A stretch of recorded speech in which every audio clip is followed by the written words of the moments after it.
हमने मिट्टी की प्रोफाइल और अलग अलग तरह की मिट्टी को देखा। चलिए अब मिट्टी की कुछ इंटरेस्टिंग प्रॉपर्टीज के बारे में डिस्कस करते हैं।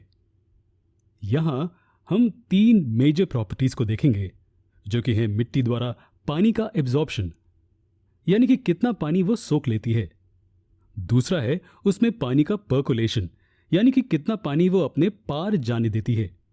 और आखिर में मिट्टी में मॉइस्चर कंटेंट, यानी नमी की मात्रा। चलिए पहले पानी के एब्जॉर्प्शन प्रॉपर्टी के बारे में डिस्कस करते हैं। इसे समझने के लिए हम एक एग्जाम्पल लेते हैं। अगर किसी सरफेस पर पानी है और आप उस पर स्पंज रख दें तो क्या होगा?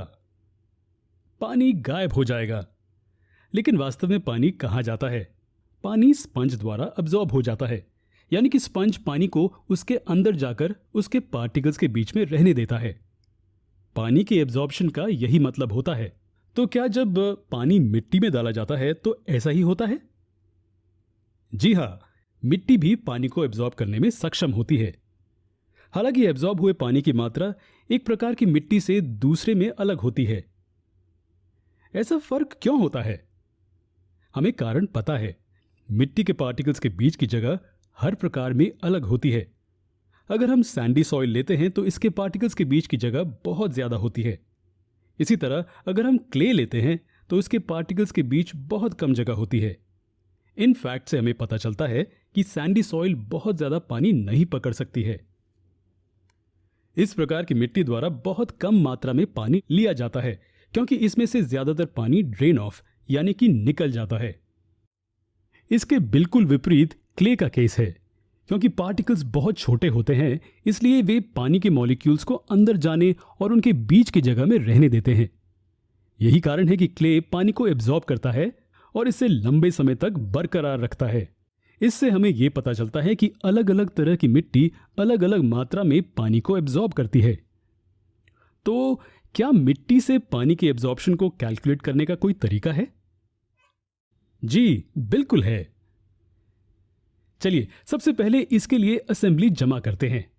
हम एक बीकर लेते हैं, एक कोनिकल फ्लास्क और एक फिल्टर पेपर लेते हैं। अगला हम एक मेजरिंग सिलेंडर लेते हैं और सबसे जरूरी एक मिट्टी का सैंपल और पानी। अब चलिए इस सेटअप को अरेंज करते हैं। हम 200 ml मिट्टी को फिल्टर पेपर में लेते हैं और उसे कोनिकल फ्लास्क में ऐसे रख देंगे। अब हम एक बीकर को इस सेटअप के नीचे रख देंगे। शुरू करने के लिए हम मेजरिंग सिलेंडर में सिर्फ 100 मिलीलीटर पानी लेते हैं। हम बहुत आराम से और ध्यान से मिट्टी के सैंपल के ऊपर पानी डालना शुरू करते हैं। हम पानी डालना कब बंद करेंगे? जैसे ही हम पानी की पहली बूंद को मिट्टी के सैंपल से टपकते हुए देखेंगे, हमें ऊपर से और पानी डालना बंद कर देना होगा। अब जब हम पानी की पहली बूंद को इस मिट्टी के सैंपल से टपकता देखेंगे तो हम और पानी डालना बंद कर देंगे। हम मेजरिंग सिलेंडर को साइड में रख देंगे और उसमें कितना पानी बचा है लिख लेंगे। क्या आप बता सकते हैं कि मेजरिंग सिलेंडर में अब कितना पानी बचा है? हम देख सकते हैं कि 70 ml पानी बचा है। इसके आधार पर क्या हम कितना पानी एब्जॉर्ब हुआ है ये कैलकुलेट कर सकते हैं? जी हाँ, लॉजिकली ये पानी की वो मात्रा है जो ऐड की जाएगी जब तक पानी मिट्टी से निकलना शुरू नहीं होता। हम जानते हैं कि शुरुआत में पानी की मात्रा 100 ml थी और मेजरिंग सिलेंडर में बचे हुए पानी की मात्रा अब 70 ml है।